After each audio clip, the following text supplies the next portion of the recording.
I'm Dr. Greg Winteregg, CEO of the Private Dentist Alliance.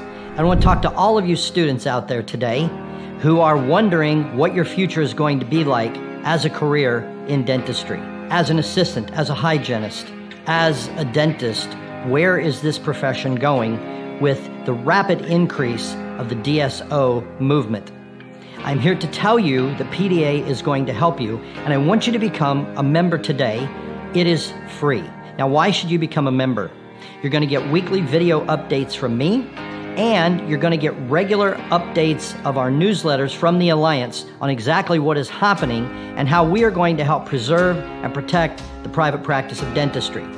Now, to me, the most important advantage is you are going to get access to our job board. What is that? Our private practicing members all have access to our PDA job board, which means if they have an opening in their private practice of assistant, hygienist, doctor, front office staff, they're going to be able to post it. And you're going to be able to check up regularly. And as our membership grows, we're going to be covering larger and larger territories across the United States. If you are looking for a job in any position in the office of a private practice, you need to become a student member today. It is free. Go to www.privatedental.org and become a student member today. You're going to love your benefits. Do it now.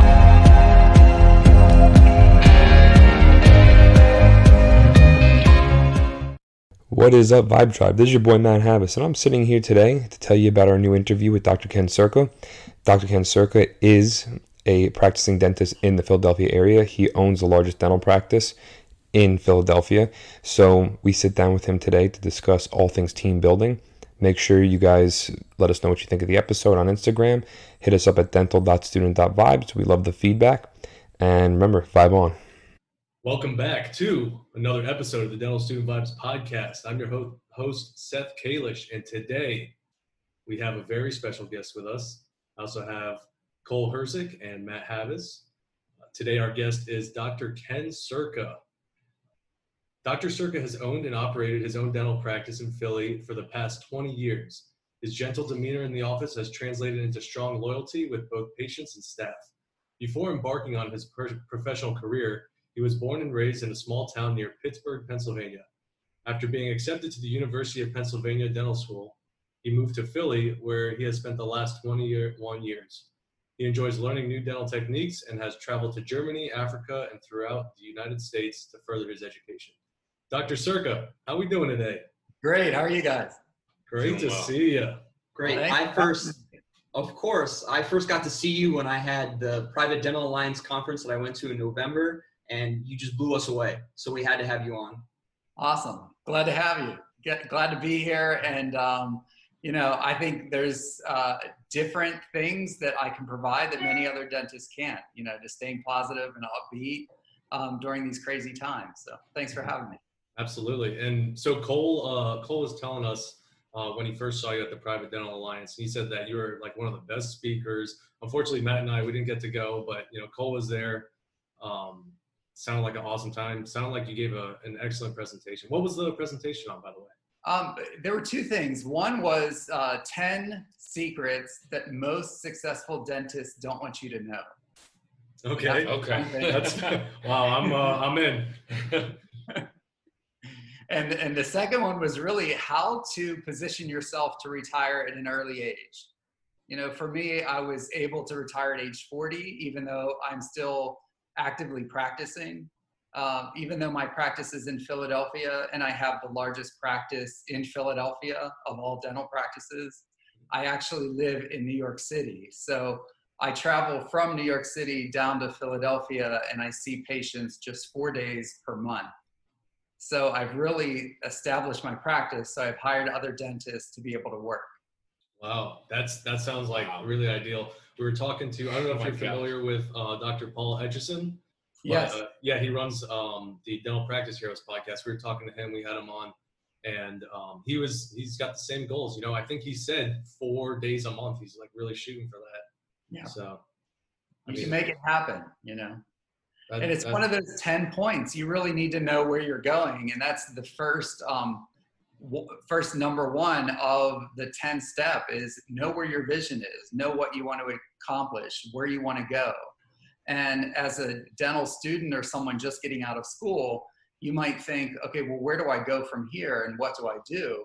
And there's a couple of things that I think students or young dentists can do. And number one is look at what area you might want to work in, because once you get established somewhere, you tend to stay there your entire career.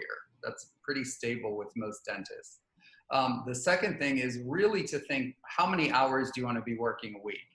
What kind of a staff do you want to have? Do you want to have a very large staff where you're doing all kind of dentistry, or do you want to have more of a low-key mom and pop type thing?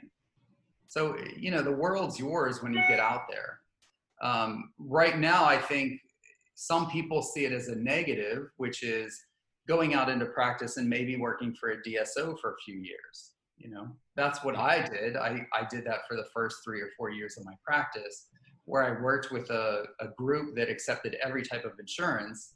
You get your skills down, you get decent pay, and you're able to see a high volume of patients to really get all of the types of dentistry that you may not have been exposed to in dental school. Right. Okay. So you mentioned trying to figure out your ideal practice and ideal number of days per week. So do you think starting out that young dentists should shoot, because now DSOs are asking, can you work 6 days a week, some weeks, that sort of thing, So do you think it's ideal to try and keep it very short, concise days per week in the beginning, or just try and really get your skills up? Or how would you say young dentists go about that?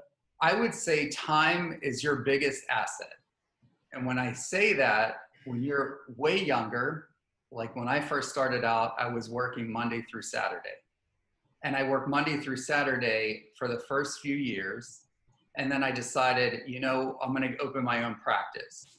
And so what I did is I worked at that one practice 8 to 5.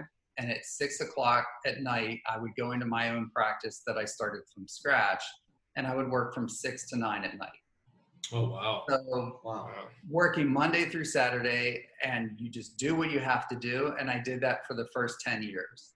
10 years. Wow. Yeah, I did it for 10 years. I paid off my student loans in less than 8 years, which I had $200,000 in student debt then. I know you guys have way more than that at this point, which is crazy. But it is crazy. you just have to decide, I'm going to pay it off in this many years. And that's what I did. I said, in 8 years, I want to do this. So when I went and you're graduating as a dentist, like 26, 27 years old, and I worked hard for 10 years. So now I'm 37 and I could technically retire at age 40. Right. And it wasn't just through dentistry. You have to learn how to use the income that you're getting and live below your means, and taking that money and investing it. Mm-hmm. And for me, investing it in real estate is actually what I ended up doing. And right. You can make a lot of money from real estate. It's right. Even now, you look at the economy now, the number of homes on the market has decreased. So it's not a buyer's market right now as we're talking. However, long term, we talk about like OPM, other people's money, mm-hmm. borrowing a small amount at a low rate at this time and putting it into real estate long term can appreciate for you. Right. But you have to be careful, because there's a lot of people that take a lot of risks with real estate, and they think that a large house, for example, is an asset. And mm-hmm. an asset is only something that's creating income for you. So I purchased commercial properties. Okay, so you did all commercial. Did you ever do any multifamily, anything like that? Yes, actually what I did in Ocean City, New Jersey, I bought a failing hotel, 10,000 square foot hotel, and I converted it to 10 condos. And then I sold the condos off one by one. Wow. Nice. How long did that take to do that project? That's intense. A lot you of said work. 5 years, yeah. It took 5 years. Yeah, every weekend almost for 5 years. Sounds like a huge headache. Yeah, a huge headache. My goodness. But worth it though. Oh, worth it. When you're forming your dental team, for example, you have to have a good attorney. You have to have a good accountant. You have to have for you guys as young dentists, having a mentor that you can ask anything of, that you're going to get a straight answer from, you know. And unfortunately, I think there's a lot of either, you know, unfortunate situations that we dentists go through, and then we pass it on to the future generations of dentists saying, you know, dentistry is not fun anymore. Mm-hmm. The people I hang out with love dentistry. They love what we do. They love the energy that other dentists bounce off of each other, and we help each other. And if you have that mindset that you don't have competitors as far as other dentists that surround you, and you're here to work as a team, it's a great ride. Right. And that's what I would do, is I would suggest, you know, any young dentist to just learn as much as you can. In dental school, you might not have had much experience with a certain area of dentistry, and it makes you really afraid. For me, I didn't know how to do root canals when I graduated. I graduated from UPenn, and I didn't know how to do root canals. So there's a guy in New Jersey that I heard was very, very good. And I went and I took every course I possibly could with root canals. Mm-hmm. And with knowledge, you gain power. And with knowledge, you have certainty on how to do them. It's my favorite thing to do now, you know, that and veneers. Right. Right. Because I find that they're easy.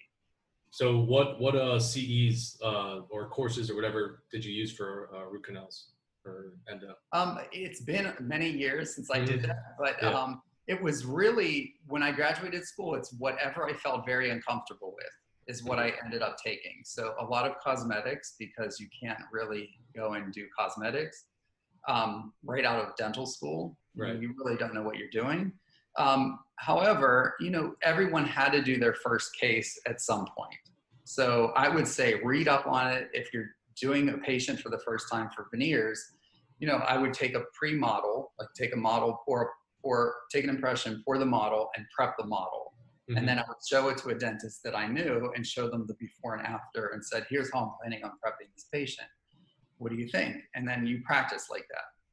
Even now in my practice, if I have a new dentist that's coming in and they have a patient that they're planning on doing cosmetic work on, they do photos and they do a pre-impression, pour up the model, then they prep the teeth and they show me.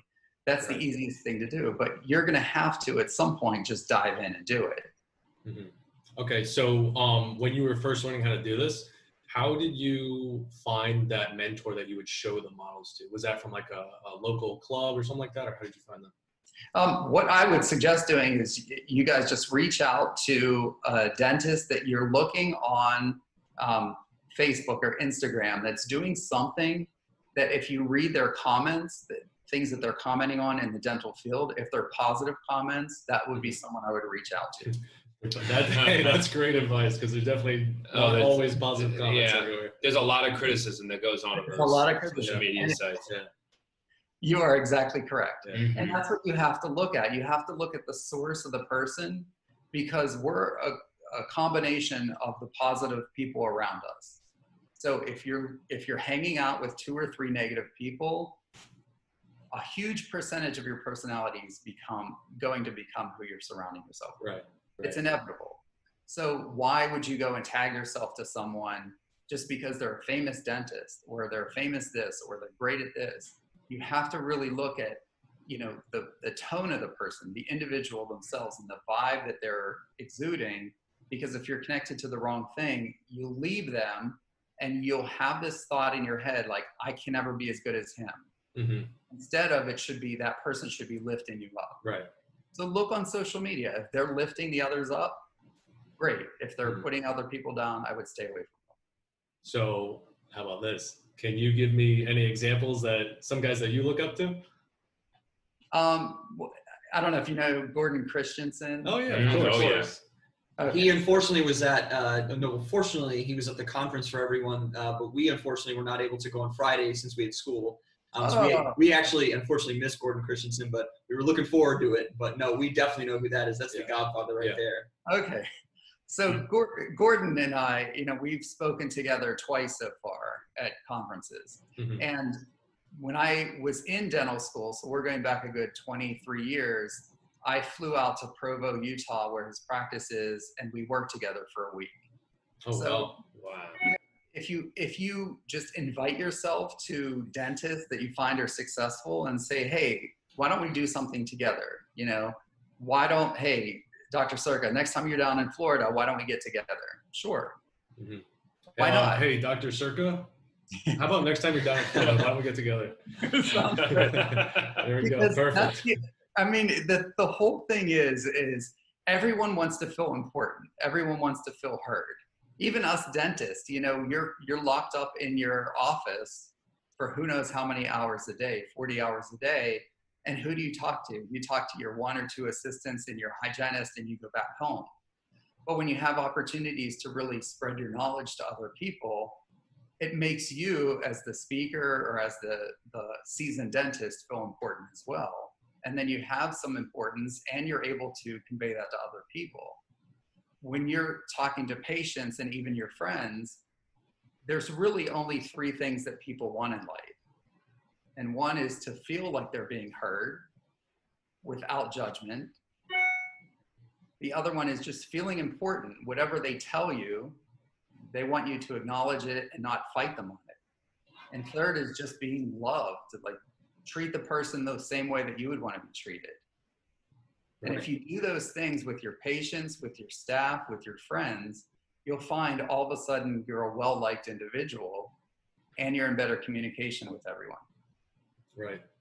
And it's like the, what's that word that they say don't use in like your resume? It's synergism, right? But that's what happens when you support other people. You can accomplish more, you know, than just by yourself. There's a lot of work on resumes I see, and I just take my head. Right, and that's the big thing is when I originally approached you, it's so funny you should say that, invite yourself. You know, when you spoke at the Dental Alliance, I was blown away. Like, we have an episode on our podcast on it where I talked to the guys and they were like, we could see your excitement, and you described him and you were so engaged, because that's what it was. I was so taken aback by what you had to say and, you know, the ease in which you presented it. And I really formed a connection. I didn't even know you at that point, but I felt you at that moment. And I wanted to reach out because I knew that you would be able to spread these great vibes to, we've established this Facebook group and it's nothing but positivity and trying to, you know, express to dental students across the world, you know, as much knowledge as we can to, just like you said, to learn from previous mistakes that dentists have made and dental students, to then go forward so that we as individuals can be the best generation that there can be. So we just want to, you know, continue that positivity. So that was my invitation. I wanted to reach out to you and, you know, include you in this because you have a great voice and a great positivity to include. Thank you, Cole. Appreciate that.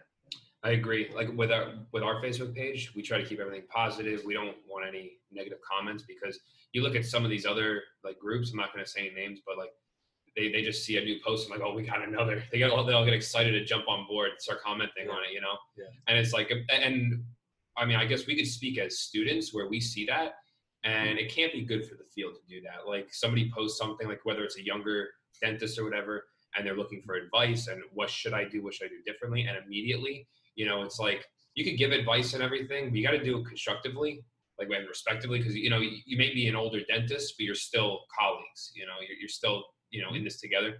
And I feel like at some points, like people might, especially young dentists, might get intimidated to post for what some people have to say, because they could be pretty, you know, what's the word? I guess like not very tactful with how they speak, and it's almost disrespectful, and it makes me not want to post. Like if I had a question, I would want to find like a haven where I could post and not be, you know, poached on.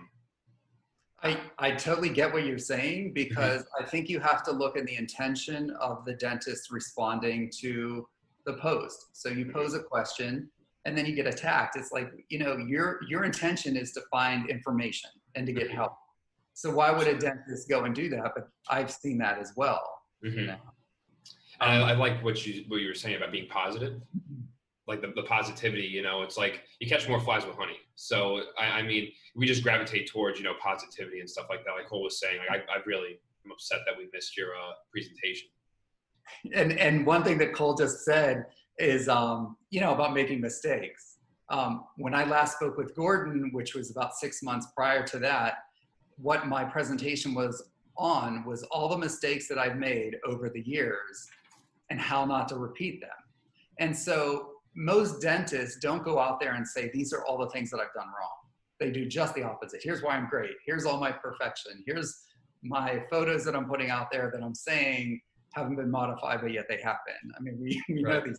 Yeah. But yet, for me, I want to be as transparent as possible, because it is extremely difficult if you get out of school and you listen to what everyone else is saying. Because yes, you have student loans. Yes, you have what other concerns you have. However, there is a need for people to hire you. I mean, there's a couple of things I will tell you. Just last night, my one staff member, and we can discuss this if you'd like, is my one staff member is a little concerned about coming back into the office because of COVID-19. Right. So, everyone's on unemployment right now, and, we've given the opportunity to the staff member to come back in because there is work that needs to be done. That's marketing, getting the website together, things like that. And this person's not comfortable coming back right now, but I need someone. So I posted an ad last night. I had 77 responses. Wow.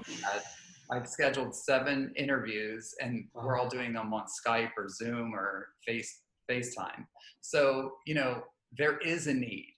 The second thing, if you're looking on some of these blogs regarding hygienists, they're afraid to come back into practices. There's 2 ways to look at that as a business owner. One is, okay, well, what am I going to do?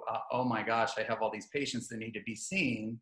But I think the smart thing dentists can be doing right now is looking at recent dental grads that we might not be in a position where we can hire you full-time as an associate dentist, but why not have you in the office 3 days a week doing hygiene, and the other 2 days a week you're there and you're learning from what we're doing. Mm-hmm. So there are many opportunities, I think, right now. Okay, so let me ask you a question about that. How would you structure the compensation? Because would you just do like base pay? Because obviously you wouldn't have any like percentage of production, right? Or if you were one of those new grads, right?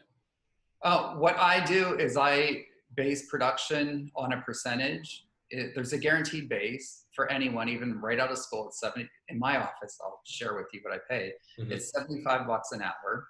Mm-hmm. And the other thing is it's on a sliding scale depending on your production. And I'll explain this, and may be clear if you might need to rewind this and look later, but it's $75 an hour. Mm-hmm. If you're working 1 to 2 days a week, you're getting paid $75 an hour plus 10% of your production. Gotcha. So that's 1 to 2 days a week. It's $75 an hour plus 10% of your production. As soon as you hit 3 or more days a week, you're on a sliding scale, which means you're getting 27% if you're producing 60,000, and then the percentage goes up. So you're getting the next percent, like 27% if you're producing 70, 28% if you're producing 80. Yeah. You guys sometimes might hear like, oh my God, like that doesn't make sense. Circa's paying someone, what, 28% of what they're producing. And I'm hearing I can go to a DSO and they're paying me 40%. Mm-hmm. or 38% or something like that. The difference is you have to really look at the historical production of a dentist. And what I mean by that is ask the dentist if you're in for an interview, can I see the production report of the last dentist in this position? Because what you're trying to decide is if I'm going to hire you at 27% and they're going to hire you at 35%, you might want to take that job 100% straight away. But when you look at their fee schedule, you might be only producing a crown for $700 or $800. Whereas in my office, a crown's $1,877. So if you're getting 27% of $1,800 versus 35% of $600 or $700, there's a big difference. Gotcha. And so, the percentage is something that really is off, I think, because I've even offered positions to recent grads and they're coming to me and saying, oh, well, I was offered 39% or 40% at this office, and you're offering me a base rate of 27%. There's no way I would take a job here. And I'm like, look at the bottom line. And that's what I would suggest you guys do. Mm-hmm. Dr. Cirka, where can I apply?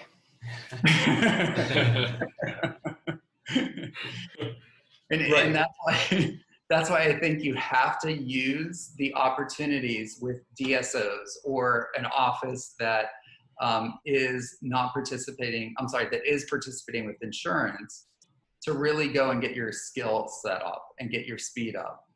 My practice, we're different. We don't accept insurance benefits at all. We get on average 137 new patients a month, and we're not participating with any of their insurance. So if someone's telling you you can't get patients, you have to participate with insurance, that's definitely not true. Yeah, that's an unbelievable number with no insurance. That is crazy. That's crazy. But Dr. Cirka, you actually had on our phone conversation the other day, you had a great sentiment that I'd like to share with everyone while we're on this topic of like positivity and spreading the good vibes. So you were saying that, we could look at this COVID-19 pandemic as a negative, which is a lot of people unfortunately are looking at it as, but we should be looking at it on the positive, especially those in the dental community. So, you said that quote about, you need to get out there and learn. Could you elaborate a little bit on that, what you mean and, how, students and even professionals could do that? I think there's a lot of things we can do. I mean, we're never going to have 6 weeks or more where we're sitting around doing nothing. So what I think you can do is, if you're a dental practice owner, you can get together your policies, which are set ways of doing everything. You can call the dental school that you graduated from and say, hey, I want to do continuing ed. What free continuing ed do you have at this time? I've actually completed 33 hours of continuing ed in the last 2 weeks through the University of Pennsylvania. And the best, and a lot of it is on things that I am not really keen on. Again, the things that I don't know very well are what I like to do continuing ed on. And sleep apnea is a big thing right now. The nicest one that I did was a 5-hour continuum with 40 oral surgeons throughout the United States.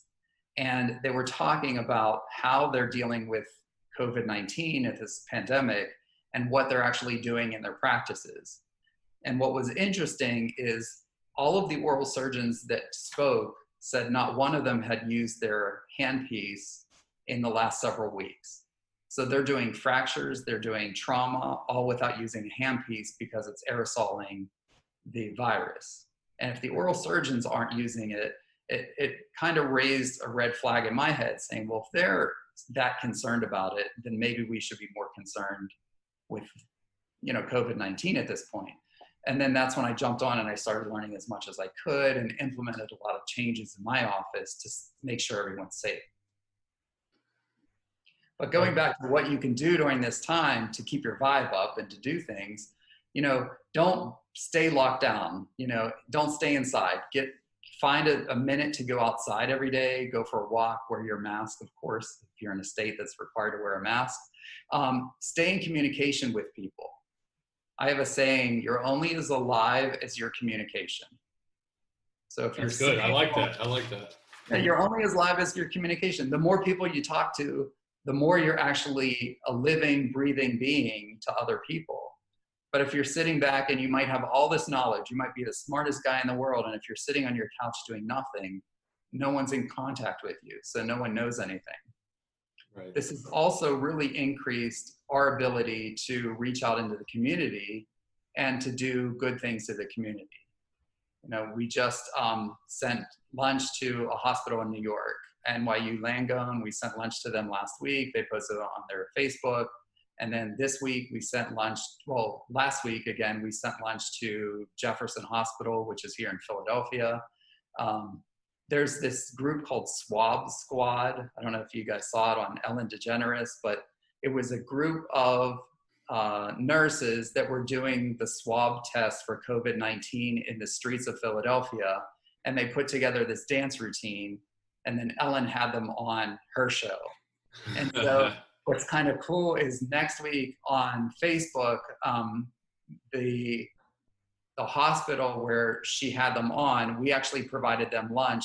It happened to be that same day. So they're posting something about us and Ellen on Facebook. So it gets some PR out there. Right, there you go. That's perfect. Yeah, you have to find ways to help people in this time.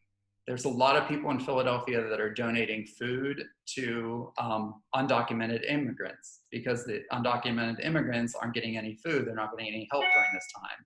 So there are groups here in Philly that are reaching out to them. You know, for me personally, I've sent like a $50 gift card to all my staff members for Grubhub. And on Grubhub on the website, you can actually take like a selfie and write a sign, and they're personalized. And so I sent them to all of my staff. You know, it's just little touches, I think, at this time that you have to do. Right.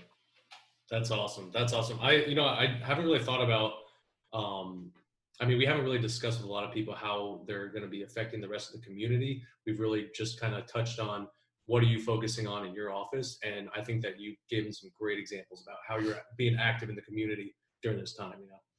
So awesome. Thank you for being so positive, and like you spread so much positivity to everybody. So thank you so much, Dr. Cirka. Thank you. Vibe Drive. This is your boy, Matt Havis. We're back at it again. We hope you enjoyed that great interview with Dr. Ken Cirka. That is one of my favorites. And make sure you guys leave us some feedback and hit us up on Instagram at dental.student.vibes. And we love to hear from you. We want to know what's going on in your head. Let us know. Let's make this the best podcast we can for you. And remember, vibe on. Attention pre-dental students. Over 12,000 applicants each year apply to dental school. Out of 67 accredited schools in the United States, an average of only 90 students per class earn the privilege of acceptance. As former applicants who struggled through the rigorous ADSAS process ourselves, we understand the hard work it takes to be one of the lucky few to get accepted. That being said, we are happy to announce that we are now offering Pre-Dental Mentor, a program designed to give back to the dental community and give you the best chance in getting accepted to the dental school of your dreams. Our brand new Pre-Dental Mentor program includes a team of 5 coaches who have all been a part of the ADSAS application within the past 3 years. Pre-Dental Mentor offers essay reviews, mock interviews, resume editing, secondary application editing, DAT prep, a personalized schools list, and an application checklist. To pre-order, slide into our DMs and get 30% off before June 1st. Contact us at dental.student.vibes on Instagram or email us at dentalstudentvibes@gmail.com. We only have 25 spots, so sign up before it's too late. We sincerely thank you for your support over the past year and are extremely happy to have the opportunity to give back. We were just in your shoes not too long ago.